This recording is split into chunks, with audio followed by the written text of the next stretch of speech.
Hi, friends. One of the clearest explanations of the Bhagavad Gita's idea of Nishkam Karma, action without attachment to results, comes from 18th century America from Ralph Waldo Emerson. In the Gita, Krishna tells Arjuna, "You have the right to action, not to the fruits of action." This is revolutionary language. It separates action from outcome. Now listen to Emerson. He declared in the American Scholar in 1837, "The reward of a thing well done is to have done it." This is Nishkam Karma, restated for the modern mind and reinstated as a way of action. The reward of a thing well done is to have done it. Notice the grammar. No future tense, no promised payoff, no reward deferred. In both, in Emerson as well as in the Gita, action is complete in the present. Meaning is intrinsic, not postponed. Language removes anxiety from effort. This is Nishkam Karma restated in words, reinstated in spirit. Emerson speaks out the soul of Nishkam Karma. In other words, in his essay on self-reliance, do not be too timid and squeamish about your actions. This sentence does something subtle. It removes fear from action. Fear arises only when action is tied to outcome. Nishkam Karma begins where fear ends. In his essay on spiritual laws, Emerson says, "The end pre-exists in the means." Or to put it in other words, the end is in the means are the end. This is Nishkam Karma in pure language. No postponement, no bargaining, no later reward. Action contains its own completion. This is action is presence, not calculation. In his essay on self-reliance, Emerson states, "A man must consider what a blind man's buff is this game of conformity." Here, Emerson attacks performative action. When action is done for approval, it becomes a game. Nishkam Karma restores dignity to action. This is action without self consciousness. Emerson states in his essay on compensation, every act is its own reward, first in the thing and then in the circumstance. Notice the order. First, the act itself. The act completes itself inwardly. Only later, circumstances. What people usually call reward is only an after effect. Krishna says the same. Do not be attached to results. Attachment mistakes the secondary for the essential. Emerson explicitly says men call the circumstance the reward. Exactly the confusion Krishna corrects in the Gita. Action binds only when misunderstood. When the act is seen as self-contained, it liberates. This is action beyond success and failure. This is Nishkam Karma stated as moral law.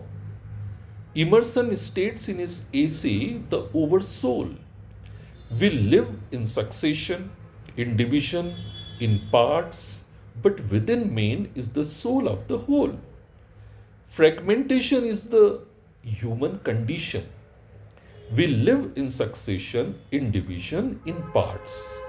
This is the psychological ground of attachment, anxiety, and result seeking.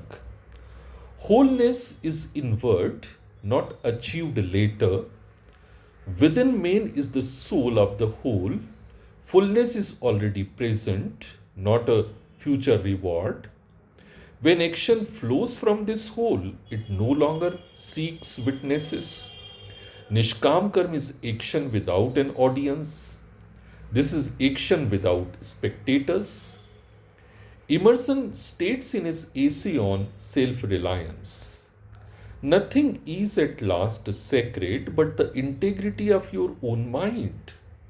This is one of Emerson's strongest ethical statements, and it maps directly onto the Gita's teachings. Sanctity is inward, not external. This is Swadharma stated in moral language.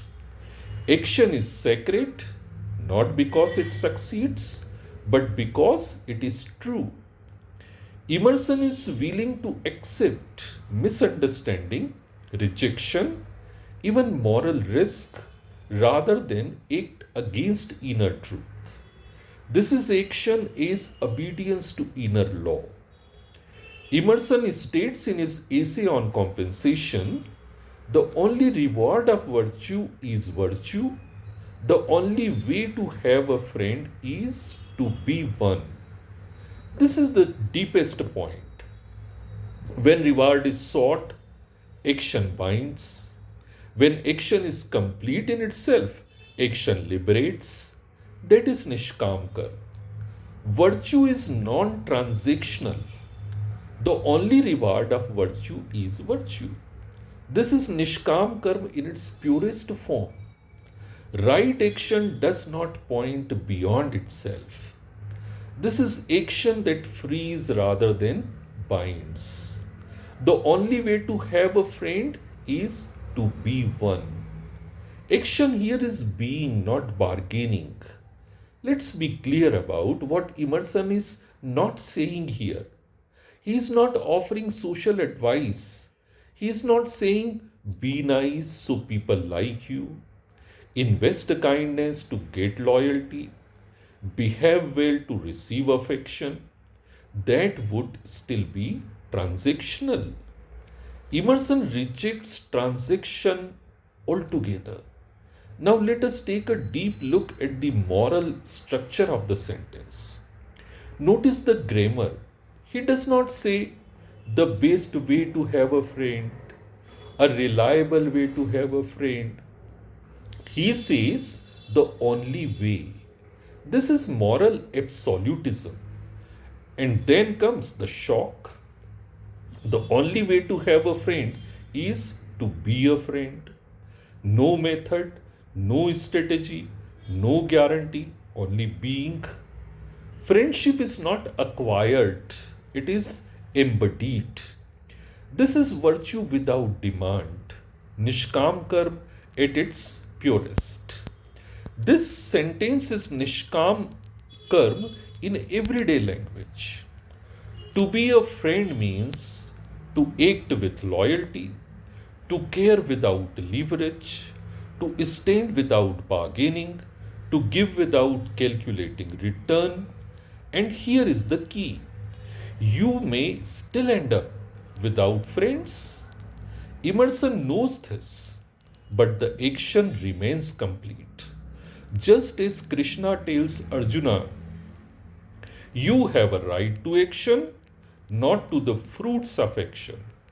Friendship here is right action, not guaranteed outcome. Why Emerson places it in compensation? In compensation, Emerson is explaining a moral law. External rewards are unstable. Inner alignment is irreversible. So he pairs two statements. The only reward of virtue is virtue. The only way to have a friend is to be one. Virtue rewards itself, friendship fulfills itself. Anything beyond that is circumstance, not essence. Now let us try to gauge the psychological depth of Emerson's message. Why this is hard? Why do most human relationships fail? Because we unconsciously ask, will this be returned? Will I be valued? Will I be safe? The moment those questions enter, friendship becomes conditional. Emerson removes the condition. That is why the sentence feels severe. It demands inner freedom. Emerson is saying, do not seek friendship as a reward. Practice friendship as an action. Whatever comes after is not yours to claim. Or even more sharply, friendship, like virtue, is complete at the moment it is lived. So, friends, this is Nishkam Karma, as Emerson would explicate to us. Certainly hard to follow, but let us try a bit.